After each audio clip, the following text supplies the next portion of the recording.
I'm now happy to announce that there will be no income tax payable up to income of 12 lakh rupees. बेदम हुए बीमार दवा क्यों नहीं देते? बेदम हुए बीमार दवा क्यों नहीं देते? तुम अच्छे मसीहा हो, शिफा क्यों नहीं देते? मिट जाएगी मखलूक तो इंसाफ करोगे, मुंसिफ हो तो हश्र उठा क्यों नहीं देते? बजट वो लाइफलाइन है जिससे शिक्षा, स्वास्थ्य, पेयजल, social security, SC ST minority, गरीबों की भलाई के लिए स्कीमें चलाई जाती है। मगर ये बजट को देखकर महसूस होता है कि ये भविष्य के निर्माण से ज्यादा हेडलाइन बटोरने का एक दस्तावेज है। इससे सबसे ज्यादा प्रभावित होने वाली वही लोग पीछे छूट रहे हैं जिन्हें सरकार के सहारे की सबसे ज्यादा जरूरत थी।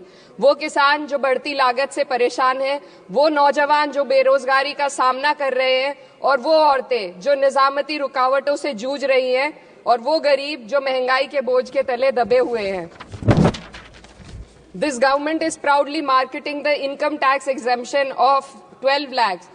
But the question is, how many Indians even earn that much to benefit from it? Only 2.2% of Indian population pays direct taxes, whereas no relief has been given in regards to indirect taxes, the burden of which falls on everyone, especially the poor and weaker section of the society. This clearly shows that this is not an inclusive budget. GST की ऊंची दरों ने आम आदमी की कमर तोड़ दी है। जरूरत इस बात की है कि खाद्य सामग्री, दवा, स्कूल की किताबें और जरूरत की चीजों पर टैक्स कम किया जाए। पेट्रोल, डीजल पर टैक्स कम करने की कोई कोशिश नहीं हुई, जिसका सीधा असर हर नागरिक पर पड़ता है। आर्टिकल 41 कहता है कि सरकार को ये कोशिश करनी चाहिए कि वो अपनी इकोनॉमिक हालात और रिसोर्सेज के हिसाब से लोगों को रोजगार दे। इस बजट ने बेरोजगारी दूर करने की दिशा में कोई ठोस उपाय नहीं दिया है। नई नौकरियों की बात तो छोड़िए, जो पहले से थी वो भी खत्म होती जा रही हैं। स्किल डेवलपमेंट प्रोग्राम के नाम पर करोड़ों खर्च किए जा रहे हैं, मगर सवाल ये है कि ट्रेनिंग लेने के बाद कितने नौजवानों को असल में नौकरी मिल रही है। सरकार के पास इसका भी कोई आंकड़ा नहीं है। सरकारी विभागों में लाखों पद खाली हैं, मगर भर्ती का कोई प्लान नहीं है।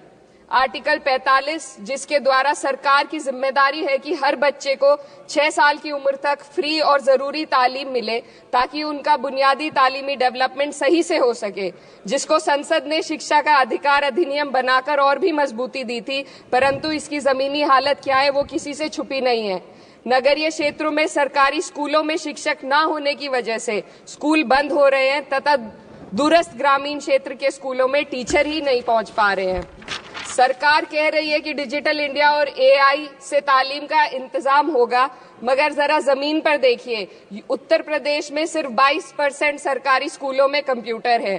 मेरे संसदीय क्षेत्र कैराना में कई सरकारी स्कूल शिक्षक न होने की वजह से बंद हैं और मदरसा एजुकेशन के बजट में 57% की कटौती कर दी गई है।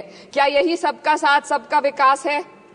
इसी तर्ज पर अस्पताल हैं जहां पर डॉक्टर नहीं है। आर्टिकल 47 अच्छी सेहत और जिंदगी के स्टैंडर्ड को बेहतर बनाने की आवश्यकता पर जोर देता है।